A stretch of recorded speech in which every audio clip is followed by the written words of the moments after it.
going to a break as yet, man. But of course, you know what? It was super exciting to watch all of those magic tricks happen. La Piano Going Possible. That was, of course, the very first episode airing right here on EKSE Live, man. You guys want to make sure you tune in into each and every single show that's going to air so that you guys can learn a few tricks in Yana that you can have and, of course, share with your friends and your family. But, of course, as I've said earlier on the show, that today we are joined by a very special musician. He goes by the name of Winston, Silijeur, and he's, of course, a talented artist who wears many hats within the music industry, and he has done so much for his career. So we are very fortunate to have him join us in studio today to tell us more about his journey. Thank you so much, Winston, and thank you for allowing us to share you and being within your presence today. How are you doing? I'm doing fine, thank you. Thank you for having me. Thank you for EKSE for having me as well. Thank you so much. So as I've said, you've done so many things within your careers, but we want to know where it all began, the root. When did you discover your love for music? I always tell the story. I think I came out of my mother's womb with music and all, with a keyboard in my hand. That's just how it is. Mm-hmm. I started at a small, earlier age. My dad is a pastor, so I'm what they refer to as a PK. Oh, okay. So I'm a preacher's kid. Not a lot of people know that about me, actually. So. Oh, wow. Growing up with church eminent in the house, music was eminent. And I just found myself gravitating towards the piano. Mm-hmm. And that's where my love for music basically started. And of course, you took your love for piano beyond just the love, but you also studied classical piano at the University of Stellenbosch. Tell us about how has that shaped you as an artist?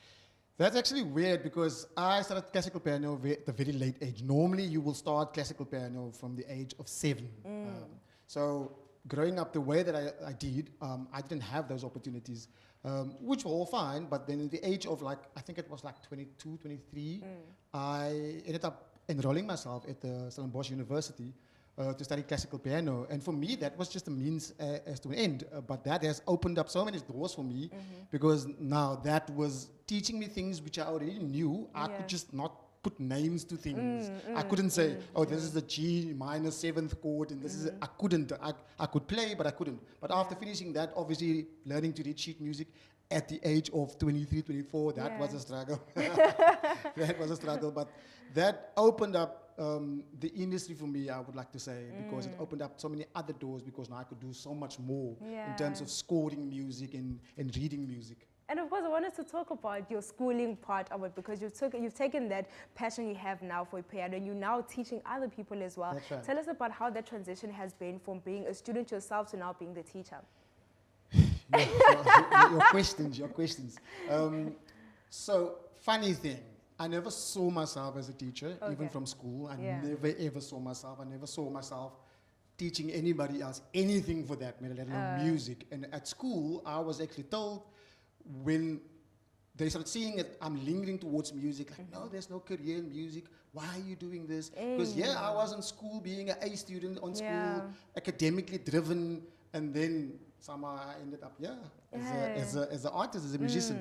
But then I had a friend who wanted to basically learn from me. And that's where my teaching thing started. So I said, okay, cool, we can do that, let's do that. So I started teaching him to the extent when he plays the same things that I play, I'm like, where did you get that? It can't be. He's like, no, you taught me. I'm like, no, I didn't teach you that. Like, no, and then he plays it, and I'm like, but I do play that. Yeah. So that's where I saw then, okay, cool, teaching is somewhere here, and then developed it more, started teaching in Stellenbosch at a piano shop called Weyer in Stellenbosch. That's where the teaching career basically started off. And then I went on to all sorts of other institutes afterwards, and currently I'm at Pneumatics in Somerset West, and it's a Christian organization where we do performing arts. And I'm sure there's nothing more beautiful than seeing your work come to life, and seeing things that you never thought you'd do, now you're seeing them come to life. And of course, your love and passion for piano and of course the music industry has taken you overseas, abroad. Tell us about some of the experiences that you've had over there. Yeah, that is something to tell. Again, never thought obviously we all dream about, I'm sure we all dream about going abroad in whichever way, whether it is just for fun or whether it is for holiday or whatever. For me, luckily, it was doing the thing that I'm so passionate about that took me abroad and be able to do that. So I went to the UK, I've been to Dubai, I've been to the Seychelles. Oh, wow. Yes. You've been places. You've been places. I've traveled, I'd like to say I've traveled somewhat. Okay. well-traveled, I'd like to say. I think you're being a bit modest here, but we'll take that. Mr. Winston, unfortunately, we're running out of time, but in quickly, 20 seconds, what can we expect in the future for you? I'm working on my album. I've been working on it for the past 5 years. Exciting. Yes, so that is something that people definitely can be looking forward to. And I would say more projects. I'm working on new projects and kind of banking the old ones now. Okay. But definitely new music, more performances, more projects. Ladies and gentlemen, you heard it from his man himself. But much, we're head over to a quick ad break. We'll see you guys right after this. Ninga Indao.